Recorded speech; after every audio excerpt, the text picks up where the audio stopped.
Amma fata na da addu'a na shine duk shugabannin adawa, mai girma Atiku Abubakar, mai girma Peter Obi, Rotimi Amaechi, Rauf Aregbesola, kai duk ma shugabannin adawa gaba ɗaya, fata na shine su zo mu shiga jam'iyyar SDP mu sake yin wata APC din.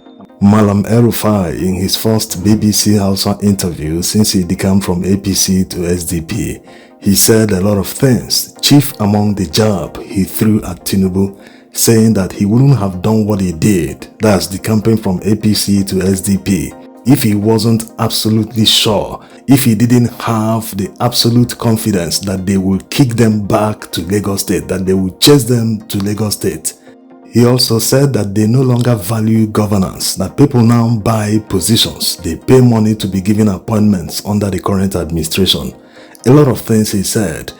And he also called on the opposition. He called on Peter Obi, Rotimi Amaechi, Atiku Abubakar, all the opposition heavyweights to join him in SDP, that there shouldn't be any merger because of the problems in many opposition parties, that they should just join him there so that they will battle APC in 2027.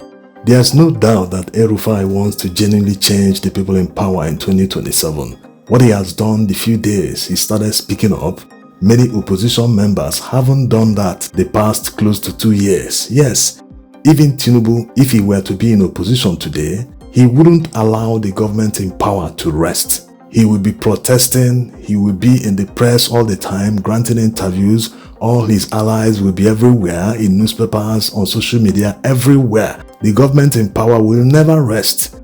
So all the opposition members, it seems they are kind of hypnotized. No one wants to talk. Somehow you view it as if they are afraid. What is the problem? They need to bring serious opposition. In fact, part of the reason Nigerians seem unconcerned is because the opposition heavyweights are not talking the way they are supposed to be talking. So whether you like El-Rufai or not, he's going to be a huge asset to the opposition going into 2027. That's not denying the fact that many Nigerians view him with caution because he brought this government to power. He campaigned hard for Tinubu during the presidential election campaigns. And many Nigerians still maintain that if he wasn't humiliated during the ministerial nomination hearing at the Senate, he wouldn't be here preaching to Nigerians, talking about changing the government that he worked hard to ensure that they came to power. He would have used the same rhetoric he used as governor of Kaduna State to criticize and even in many cases arrested opposition members. Yes, people that criticized him at the time, he ensured that they were intimidated with the police. He charged many people to court. In many cases, security agencies under the orders of El-Rufai kidnapped people from other states and brought them to Kaduna to face trial. So El-Rufai did all this without realizing that power is transient. Today, he is now in opposition, doing exactly what the people he arrested did when he was in power. At that time, he even referred to most of them as content creators. Today, El-Rufai is always on X, posting about politics. In fact, he recently created a TikTok account which under 24 hours amassed more than 200,000 followers. Hello, my name is Nasir El-Rufai. This is my official and only TikTok page. Please join me for videos, comments and conversations on Nigerian politics and governance, as well as the activities of our new party, the Social Democratic Party, SDP. Welcome on board. If we start talking about what El-Rufai did when he was governor of Kaduna State, it will take us hours without even recounting all of them. And he knows how to throw jabs, dangerous jabs, in some cases wishing opposition or critics dead. And maybe the jabs he threw at Tinubu a few years ago in 2019 when he was talking about how he will teach Lagosians how to defeat their godfather, that he defeated godfathers in Kaduna State, a lot of jabs he threw at him. Maybe Tinubu used that ministerial screening humiliation to get back at him. Maybe Tinubu was thinking, let me use this opportunity to get my pound of flesh. This guy has been throwing jabs at me for a very long time. It is time I got my revenge. And maybe he also thought that even if El-Rufai eventually gets frustrated out of the party and he decamps to another party, Nigerians wouldn't trust him because he was part of them. Maybe he thought about all this, that El-Rufai would face serious credibility issues, that he wouldn't be of any effect to the opposition. But is that a reality? Absolutely not. El-Rufai is currently giving them sleepless nights.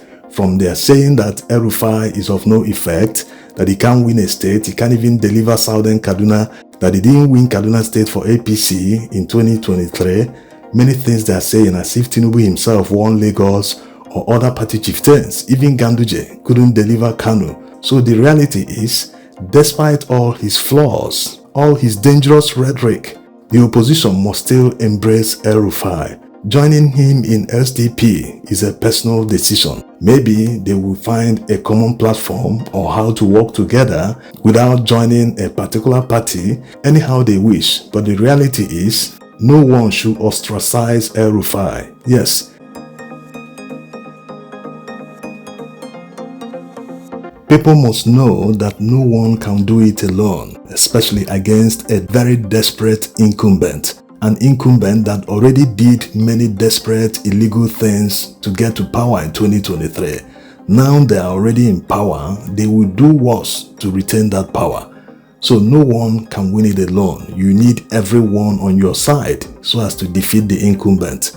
You see many people saying, P2B won it the other time, he defeated all of them in 2023, he can do it again in 2027 without needing the help of all these people.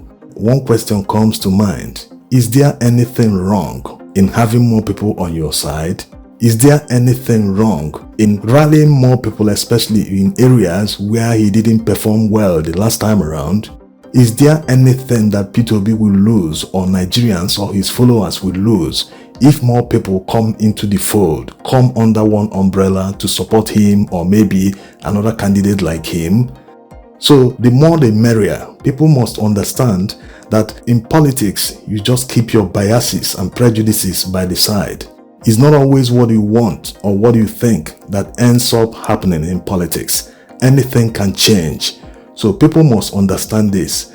They mustn't continue saying, this person will not be here, I will never work with this person. Instead of this person, let this man continue. Hey, how can this man continue? Are you sure you thought hard about this before making this statement? A man that has impoverished you, are you very sure about this statement? How can anyone say that he will be better than someone else? Even Buhari, that everyone thought no one would be worse than him, Buhari is now better than this man. So people should watch what they say just because they want to be right. They want to continue holding on to their biases. No, that's not how to play politics. It needs to be said again, knowing someone's character before going into an election is an advantage, is a massive one at that. It will help you to decide the kind of position to offer that person when you eventually win that election. So it shouldn't be a problem. You have to dine with even the devil if you want to win an election. Everyone must be on your side. You must make everyone your friend.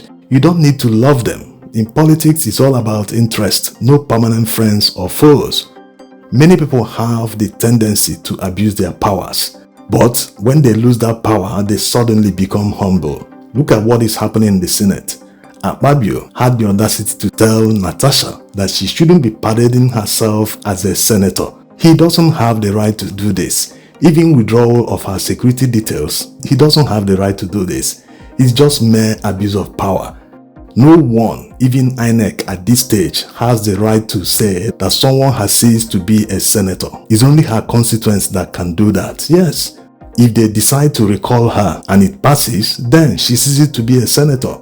After winning an election and the person succeeds in crossing all the hurdles, election litigation and everything, eventually the person is sworn into office, no one can remove that person other than her constituents until her tenure expires. That's how it works. But Akpabio sat on the Senate president's seat on national television, abused his powers, denigrated the Senate. He did all this because he feels he has the power. He can do whatever he likes. So it's not just El-Rufai. It was El-Rufai yesteryears. Today it is Akpabio and others like him. Tomorrow they will find themselves in opposition and they will start telling Nigerians that they are for good governance. So this is the character of many Nigerian politicians. People must seize the opportunity when it arises.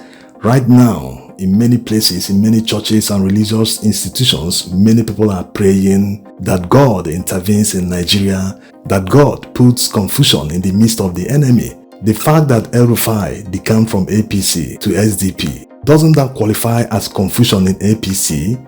So why are people now saying, no one should work with this man, when God is already answering your prayers? Thanks for watching.